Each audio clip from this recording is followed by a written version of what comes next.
Greetings, everyone, and welcome. October the 21st, 2025. Breaking news tonight, which is good. Ukraine has destroyed a Russian chemical / military production / storage center in Bryansk. I will show you where it is at and what has happened on the map. The timing is perfect because it was a combo swarm attack of drones and Storm Shadow missiles, exactly as Zelensky explained in the White House the other day how these attacks work.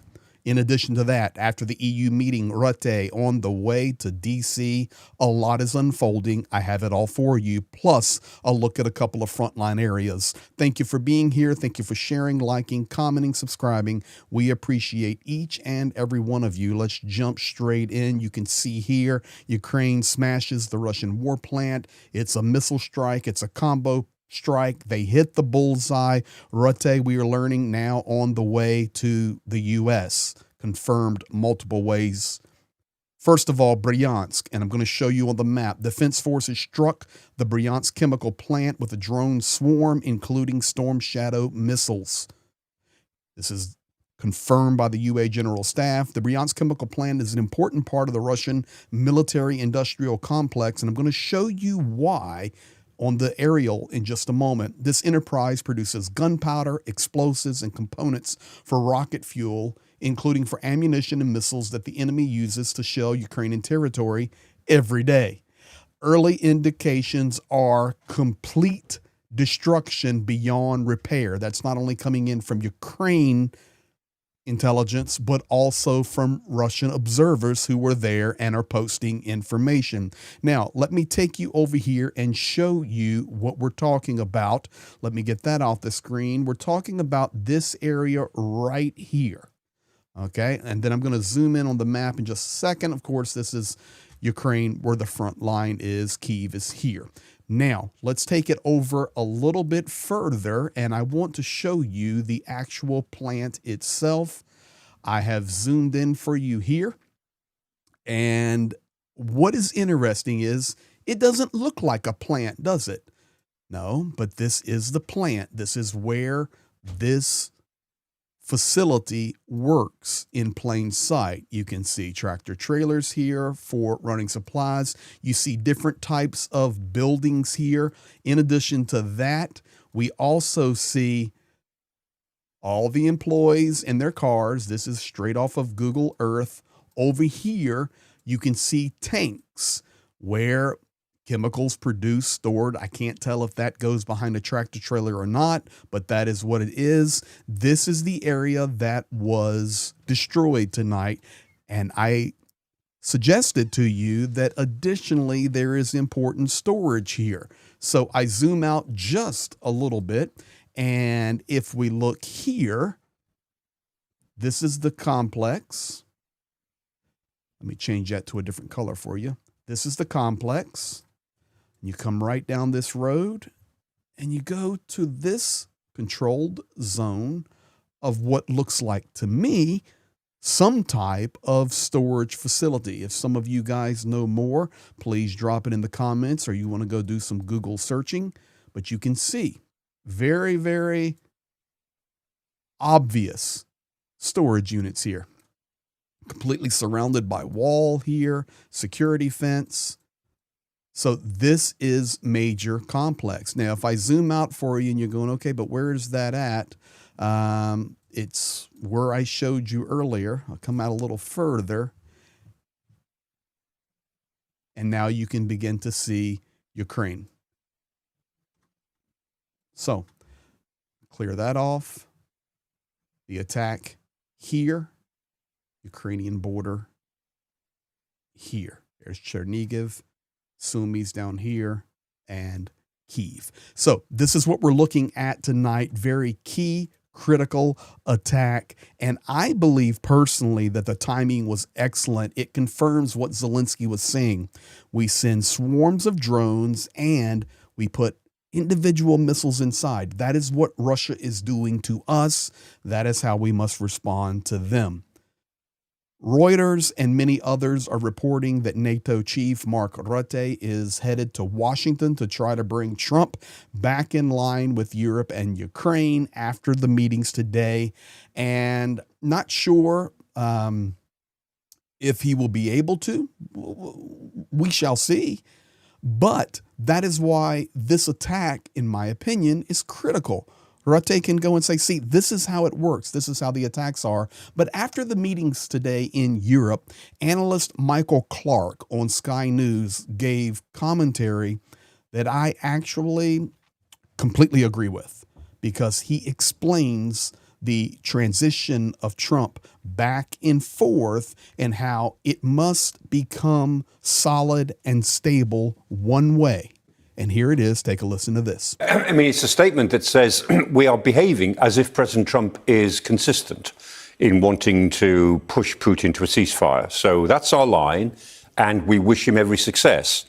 But the coalition of the willing is also there for as and when, as they expect, this ceasefire will go nowhere. It won't happen. They need the coalition of the willing to support Ukraine. So it's the same coalition doing the same thing with the same sort of planning.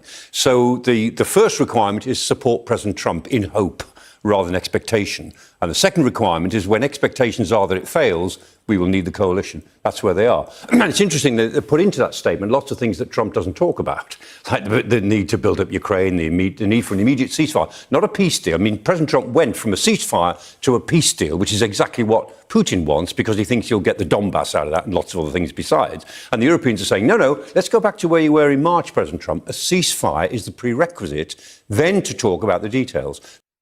So that's spot on, guys.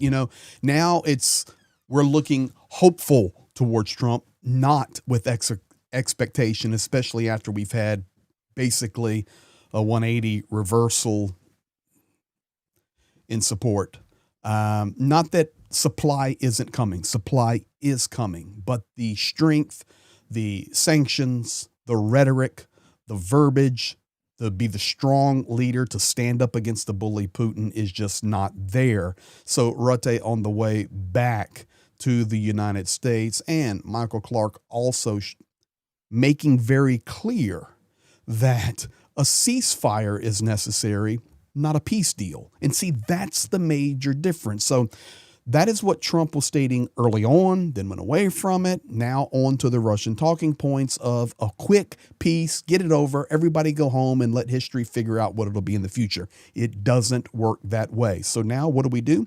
We wait and see. But the critical timing of that strike in Bryansk today was vitally important for Ukraine to show this is what we have the capability to do, and it will continue. Now, speaking of that, the front lines in different areas are a challenge, specifically Pokrovsk. I'll show you on the map in just a moment, but I also want to bring your attention to Chernihiv. Chernihiv currently is completely de-energized.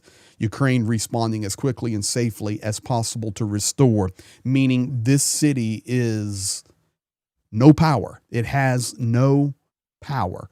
And if you do not know where Chernihiv is, Kyiv is right here, and Chernihiv is here. I've been there many, many times. It's a city of about 150,000 people, maybe up to 200,000. If you start looking at the metro area, it's up close to the Belarusian and Russian border. And when it's de-energized, additionally, there is no water. So it is very critical in Chernihiv, and they are working to repair as quickly as possible, but it's not easy because the strikes continue. Very difficult. Next place I want to look at as we close out tonight is down here in Pokrovsk, because Pokrovsk is a big challenge. Confirmed reports came out yesterday of civilians being killed in the streets. And you may ask, why are there still civilians in the streets? Well, guys, everybody doesn't leave. It's not, unless you've been there and experienced it, it's hard to explain every time.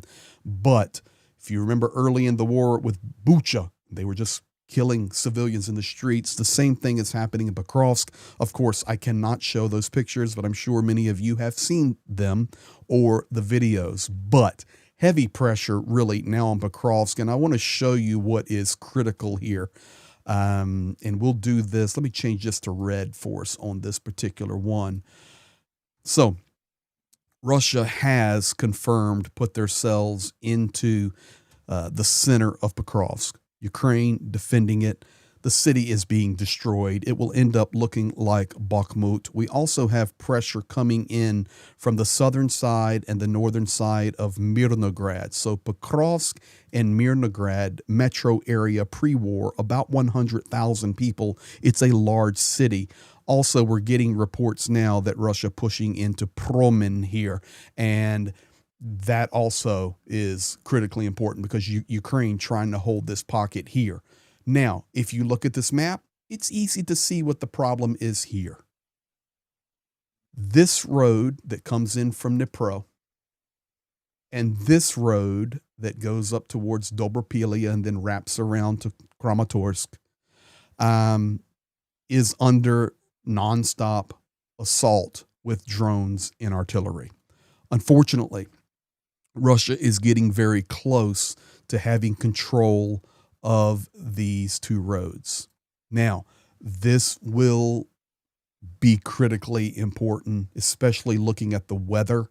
As the weather change, any of these small little village roads would be very difficult to pass through. They get wet, they get muddy, and these two critical supply routes and movement lines are very close to being non-existent. So this is what we're watching. This is the most critical area on the front, and we will keep you updated with the truth about it because so many different narratives come out about Pokrovsk. But there you have it. Accurate as I can give you up to the minute. Thank you for being here. Thank you for sharing, liking, commenting, subscribing. Overall, good day for Ukraine. We got some truth out of Russia. Good meeting in Europe. Rutte on the way to D.C. We'll see what unfolds from that. And they smashed a critically important plant. Thank you for all that you do. Be blessed.